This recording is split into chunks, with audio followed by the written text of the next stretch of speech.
Parliament के गडल इजलास में अक़लियतुनि के हक़नि बाबत कमीशन कायम करने जो बिल मंजूर। क़ौमी असेंबली के स्पीकर अयाज सदिक चयो आहे त बिल के हक़ में 60 ऐं मुखालफ़त में 79 वोट आया। वज़ीर कानून नाज़र मज़ीद तलड़ बिल पेश कयो। अपोजिशन मेंबर्स जो सीटुनि तां उथी स्पीकर की डाइस जो घेराव।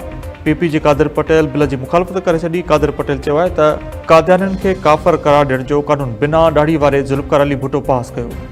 अहिड़े फ्लड गेट न खोलियो जंहिंसां नामूस ते को हरफ अचे। असां अहिड़ी कानून साज़ी न थियण ॾींदासीं। कादिर पटेल जो ऐवान मां वॉकआउट। वज़ीर कानून नाज़र मज़ीद तलड़ चयो आहे त हीअ अक़लियतुनि जे हक़नि जो बिल आहे। हिन बिल सां क़ैदी नंबर 804 जो को बि वास्तो नाहे। 2014 में सुप्रीम कोर्ट चयो त अक़लियतुनि लाइ हिकु कमीशन ठाहियो। कानून में वाज़े आहे त कादियानी गैर मुस्लिम आहिनि। मौलाना फज़लुर रहमान जी महिरबानी जो हुन जे मेंबर्स बिल में तरमीमूं कयूं। हीउ बिल कानून क़ुरान ऐं सुन्नत जे नफ़े ते नथो करे। हिन में 4 तरमीमूं शामिल कई वियूं आहिनि। हीउ बिल अक़लियतुनि जे तहफ़ुज़ लाइ आहे। हिन ते सियासत न थियणु घुरिजे। बनू में दहशतगर्दनि के हमले में असिस्टेंट कमिश्नर उत्तर वज़ीरिस्तान समेत 4 ॼणा शहीद। पुलिस ज़रियनि मूजिब बनू में मीराशाह रोड ते फ्लोर मिल्स भरिसां दहशतगर्दनि जो पुलिस गाड़ी ते हमलो।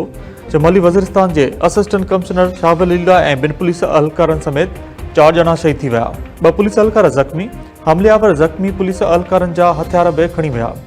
असिस्टेंट कमिश्नर बनू हमले की तस्दीक कंदे ॿुधायो त असिस्टेंट कमिश्नर उत्तर वज़ीरिस्तान की गाड़ी ते हमलो कयो वियो, जंहिंमें असिस्टेंट कमिश्नर ऐं 2 पुलिस अहलकारनि समेत 4 ॼणा शहीद थी विया। केपी जे वॾे वज़ीर सुहेल आफरीदी तरफ़ां बनू में दहशतगर्द हमले की मज़म्मत। असिस्टेंट कमिश्नर ऐं 2 पुलिस अहलकारनि समेत 4 ॼणनि की शहादत ते अफ़सोस जो इज़हार। आईजी पुलिस खां वाक़े की तफ़सीली रिपोर्ट तलब। पीटीआई बानी सां मुलाक़ात न कराइण बुनियादी इंसानी हक़नि जी भञकड़ी आहे। तहरीक इंसाफ़ तरफ़ां अॼु इस्लामाबाद हाई कोर्ट ऐं रावलपिंडी की अदालत जेल ॿाहिरियां एहतिजाज जो ऐलान। जाड़नि शहरनि में कलम 174 लागू।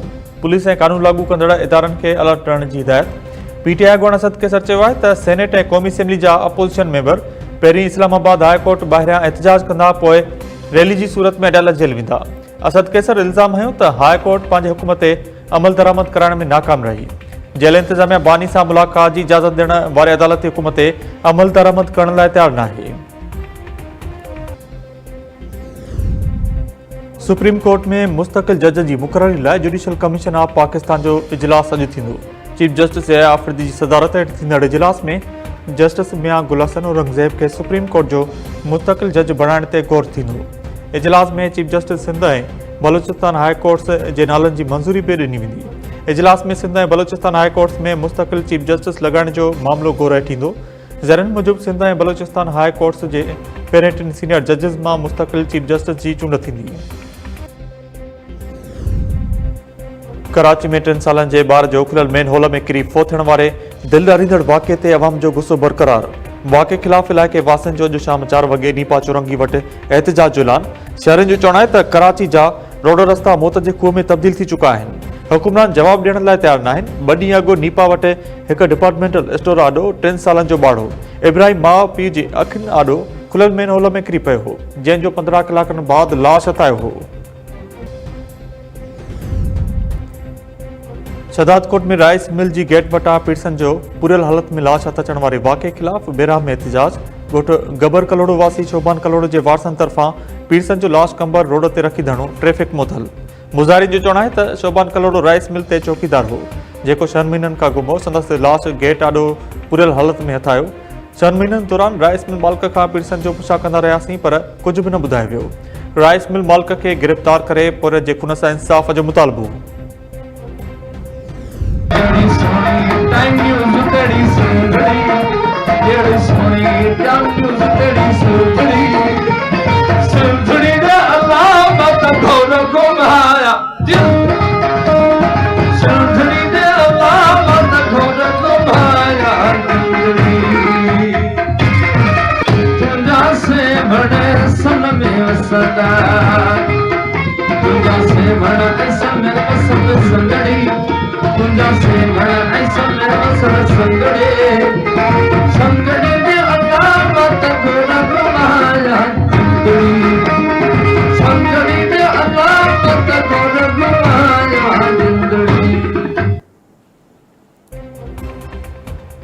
एकता ॾियारो मंशात खां पाक संघ जे सिरे हेठि मल्हाइण जी तयारी ज़ोर वठी वियूं। एकता मंच कचहरियूं कोठाइण जो सिलसिलो जारी। रानीपुर में टाइम न्यूज़ ऐं पंहिंजे अख़बार जे सर ते मंशात खां पाक संघ जे सिरे हेठि एकता मंच कचहरी मुनक़िद। एकता मंच कचहरी में अजरक ऐं टोपियूं तोड़े पटका पेरियल शहरनि जी वॾी अंग में शिरकत। मशहूर रागी दिलदार ओटो क़ौमी गीत ॻाए माण्हुनि खे जुमाए छॾियो।